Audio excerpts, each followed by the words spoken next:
Hello mga kabayan, ito na naman po ang inyong Junjun at meron na naman po tayong videos na kung saan tayo po ay magre-react, mag-comment at mag-muni-muni sa mga pangyayari. So siguro po karamihan sa atin napanood na yung parang press conference ni VP Sara Duterte. Okay, at may mga sinabi siya doon, no? Tungkol sa mga atake sa kanya at kung sino yung may mapakana at kung sino yung mga namumuno, yung mga handler, kumbaga. At syempre po, ito, hindi ko alam tong balita na to, kung totoo or what, pero mukhang si Congressman Romualdez ay dinepensahan naman ang budget ng Office of the Vice President at minungkahin niya na wag tapyasan. Okay? Kung ito man po ay totoo at ito man po ay bukal sa loob ni Congressman Romualdez, saludo po ako sa inyo, sir. Okay? Pero kung kayo po ay may ibang intensyon, kayo na po ang bahala, Si Lord na po ang bahala sa inyo. Pero maganda po, maganda yung sinabi ni Congressman Romualdez kasi yun din po ang reaction ko noon nung natapyasan ng malaki yung budget ng Office of the Vice President. Paano pa po tutulong ang Office of the Vice President pangalawa sa pinakamataas na seat sa government kung ganun lang yung budget So maganda po ang ginawa ni Congressman Romualdez dito kung wala po itong bahid ng politika, taos-pusong pagmamahal sa taong bayan lang. So, ayan po, panoorin natin ang videos, mag-react, mag-comment. This is your Junjun. Junjun is in. Sino ba sa tingin mo ang talagang nasa likod nitong ugong-ugong? Kasi kami, we always ask the Congress. Ang lagi nilang sinasabi kung mayroong mga impeachment, naririnig nila sa'yo daw po. So sorry, we have to ask you again, ma'am. Sino, alam ko kung sino, pero hindi ko siya masabi. At the proper time, siguro, pag lumabas na yung story about sa kanya, sasabihin ko yung lahat ng alam ko. Pero hindi pa kasi lumalabas dito sa hearing yung pangalan niya . So, pag merong nagsalita dyan about sa kanya, sasagutin ko, sasabihin ko kung sino. So, iisa lang ang handler ni Risa Ontiveros, ni Sonny Trillanes, at ni Franz Castro. Although si Franz, parang I think she's serving two masters. Hindi siya direct doon sa isa. Dito lang siya sa isa. Isa lang ang handler nilang tatlo. Kasi ang dami nyo ng materials. Pag inubos natin lahat ngayon, wala na kayong trabaho bukas. Sa susunod na araw, sa susunod na buwan, ano kung trabaho ninyo? Wala na kayong balita. Hindi. Alam niyo naman Gusto niyo lang manggaling sa akin. Alam niyo kung sino. Gusto niyo lang manggaling sa akin. Pero mamaya na kasi meron kasi siyang kwento kasi hindi pa kasi lumalabas. So hindi ko malabas yung kwento. So, sa third hearing po ba sa good government po ba lalabas? Or sa Quadcom? As a good government. About sa akin, wala naman ako doon sa Quadcom So meron kayong, yung hinihintay nyo na kwento, may na-expect kayo doon na kwento sa good government na hearing about sa'yo, ma'am? Hindi about sa akin, about sa kanya. Okay. I mean, yes, about sa akin. Pero, related sa kanya. May video pa yun Any follow-up, Kat? Tapos sabi nila, ako daw yung hindi mapagkatiwalaan. Hindi nga lumalabas yung video. Wala nga nakakaalam ng video Ako lang. Video, ma'am. Ma'am, anong video, ma'am? Basta.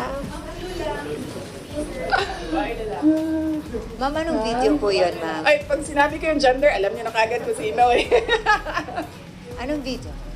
Alam niya naman, di ba? Gusto niyo lang talaga manggaling sa akin. Ma'am, no, hindi po. JC, alam mo. Oh. Ah. No, we don't know. Oo, antayin natin. Mahaba kasi yung kwento sa kanya. Tapos pag kinento ko yung parte lang ng question na yan, sayang naman yung ibang chismis. Hindi chismis yun kasi ako yung ako yung may alam. Hindi, iba pa. Iba pa. Yeah. Hindi ito yung pulveron. Hindi din. Hindi din. Oo. Wala na bang question? Ano na ito? Ma'am, Fishing so- na ito. Fishing.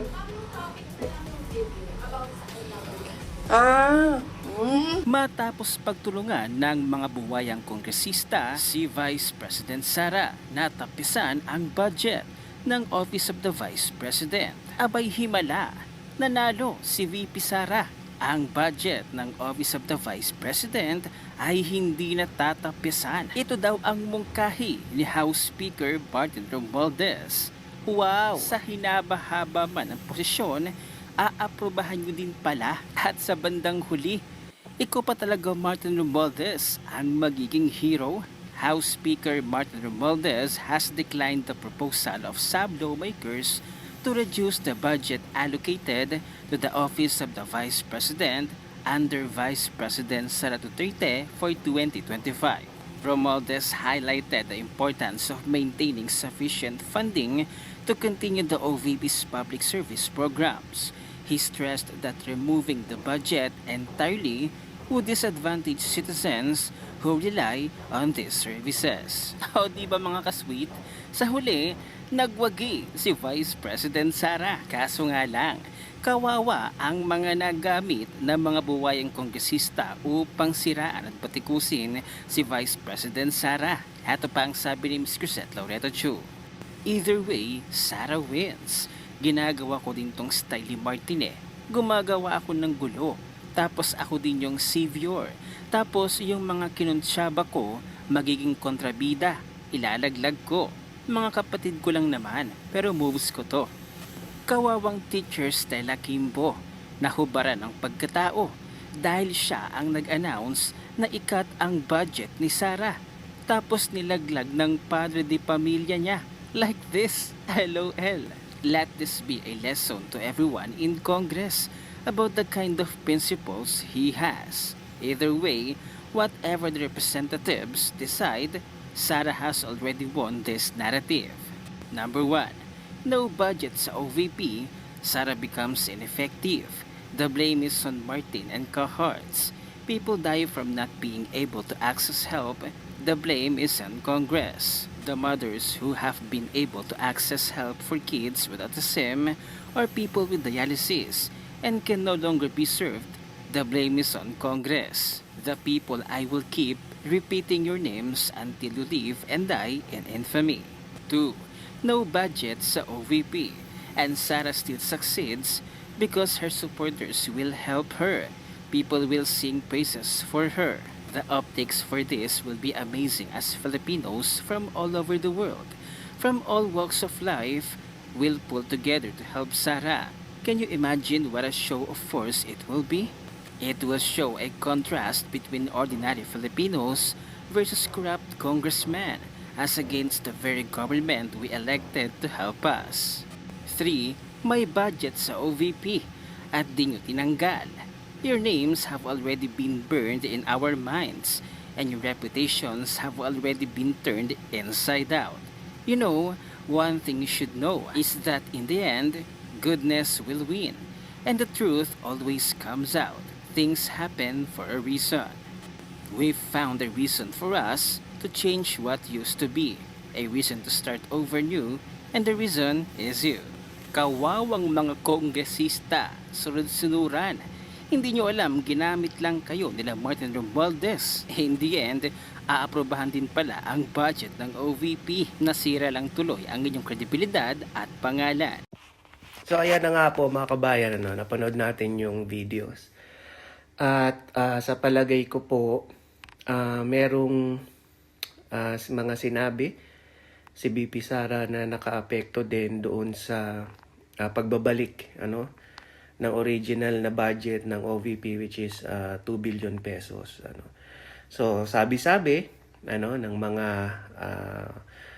mga nasa social media is natakot daw itong si Congressman Romualdez doon sa sinasabi ni VP Sara, Pero given the benefit of the doubt, sana, sabi ko nga kanina sa video, na sana out of service intention, okay, ang ginawa ni Congressman Romualdez, kasi tama naman po ang ginagawang pag-atake kay VP Sara Duterte, hindi na lang po kasi sa kanya mismo nakatuon Kung idadamay pa ang Office of the Vice President, which is maraming mamamayang matutulungan, napaka kumbaga sa salitang Ingles, napaka-pity, napaka-pity ng mga congressman na ayaw kay Sara Duterte, mga senador na ayaw kay Sara Duterte, para pati yung taong bayan, kumbaga ipahihirapan mo dahil ayaw mo sa Vice President, Sara Duterte.